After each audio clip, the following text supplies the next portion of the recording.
সমাজের রক্ত জীবন দেওয়ার মধ্য দিয়ে যে নতুন বাংলাদেশ বিনির্মাণ হচ্ছে, এই বাংলাদেশে হয়তো ডালে ডালে বসে থাকা ওই হুতুম পেঁচাগুলো দূর হবে এবং বাংলাদেশ তার প্রকৃত স্বাদ উপভোগ করবে। আশ্চর্যজনক হলেও সত্য, আজকে 6টা মাস অতিক্রম হয়নি, আবার নতুন করে একটা শ্রেণী এই মঞ্চে দাঁড়িয়ে বলছে ওয়াজের ময়দানে রাজনৈতিক বক্তব্য দেওয়া যাবে। তার মানে হচ্ছে কোরআনের ময়দানে এই তাফসীরের মাহফিলে যারা চিফ গেস্ট এবং প্রধান অতিথি এবং প্রধান বক্তা আসবে, তারা ইসলামী রাষ্ট্র এবং রাজনীতির কথাই বলবে। দুর্বার আন্দোলন গড়ে তুলতে হবে। কে কোন দল করে মত করে বড় বিষয় নয়, আসমান যার, জমিন যার, আইনটাও চলবে তার। আপাদমস্ত হারাম খেয়ে খেয়ে গোটা শরীরটাই হারামের উপরে প্রতিষ্ঠিত হয়ে আছে। এই শ্রেণীর মানুষগুলো তাফসীর মাহফিলের অতিথি এবং এই সারিতে থাকতেন, এবং যাদেরকে নিয়ে আসা হতো ওয়াইজিন হিসেবে, তারাও তাদের মনোনীত, যেন তারা যাকে জাতির পিতা বলে দাবি করে, নাউজুবিল্লাহ, যাকে দাবি করে তার পক্ষে যেন গুণকীর্তন গাইতে পারে। এবং রাতের ভোটে যারা নির্বাচিত হয়েছিলেন তাদের পক্ষে যেন কথা বলতে পারে, এই শ্রেণীর মানুষগুলোকে ওয়াজের ময়দানে বক্তা হিসেবে সিলেক্ট করা হতো। যার কারণে হক্কানি আলেম এবং দরকারি আলেম তারা বিগত 17 বছরে এই ময়দানে স্পেস ভালো মতো পায়নি। আমরা মনে করেছিলাম নতুন এই বাংলাদেশে হয়তো অভ্যাসের পরিবর্তন হবে, ছাত্র সমাজের রক্ত জীবন দেওয়ার মধ্য দিয়ে যে নতুন বাংলাদেশ বিনির্মাণ হচ্ছে, এই বাংলাদেশে হয়তো ডালে ডালে বসে থাকা ওই হুতুম পেঁচাগুলো দূর হবে এবং বাংলাদেশ তার প্রকৃত স্বাদ উপভোগ করবে। আশ্চর্যজনক হলেও সত্য, আজকে 6টা মাস অতিক্রম হয়নি, আবার নতুন করে একটা শ্রেণী এই মঞ্চে দাঁড়িয়ে বলছে ওয়াজের ময়দানে রাজনৈতিক বক্তব্য দেওয়া যাবে না। বলে না? ওয়াজের ময়দানে যদি রাজনৈতিক বক্তব্য দেওয়ার প্রয়োজন না হয়, তাহলে আদম আলাইহিস সালামকে কেন পাঠানো হয়েছিল? ওয়াজের ময়দানে যদি রাজনৈতিক বক্তব্য দেওয়ার প্রয়োজন না হয়, তাহলে ইব্রাহিম আলাইহিস সালামকে কেন পাঠানো হয়েছিল? তারও কওমকে ভালো করার জন্য, সঠিক পথে নিয়ে আসার জন্য।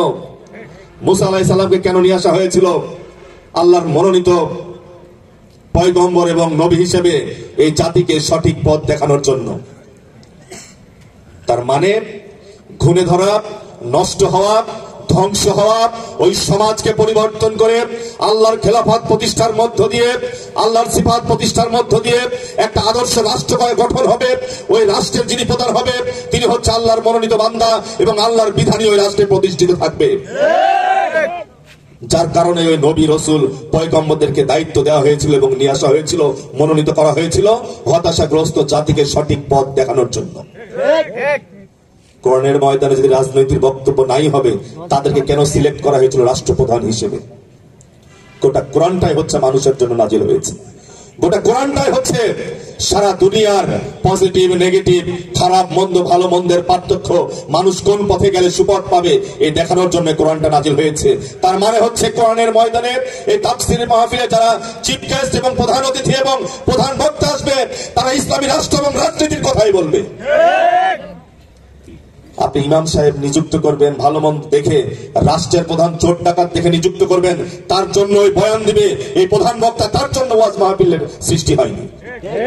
সম্মানিত উপস্থিতি, আমরা বিশ্বাস করতে চাই নতুন করে আবার যে চাঁদাবাজি শুরু হয়েছে, ডাকাতি শুরু হয়েছে, মাঠ দখল, ঘাট দখল, চর দখল শুরু হয়েছে, এই তাফসীরের ময়দানে এসেও তাফসীর মাহফিলের ওয়াইজিনদেরকে কানে কানে বলে দেওয়া হচ্ছে খুব বেশি রাজনৈতিক কথা বলবেন না।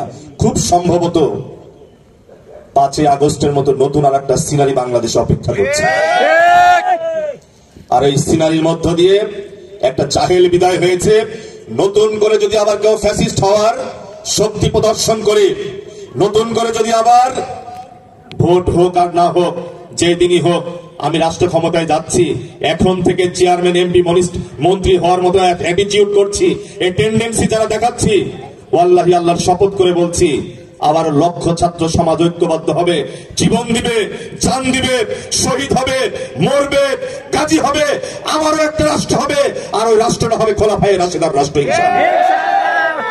ওই রাষ্ট্রের স্বপ্ন দেখছি আমরা, যেখানে ধনী আর গরিবের ব্যবধান থাকবে না, 7 তলার গাছতলার কোনো ব্যবধান থাকবে না ইনশাআল্লাহ। আসেন ডালে ডালে বসে থাকা হুতুম পেঁচার একটা সারিকে বিদায় দেওয়া হয়েছে।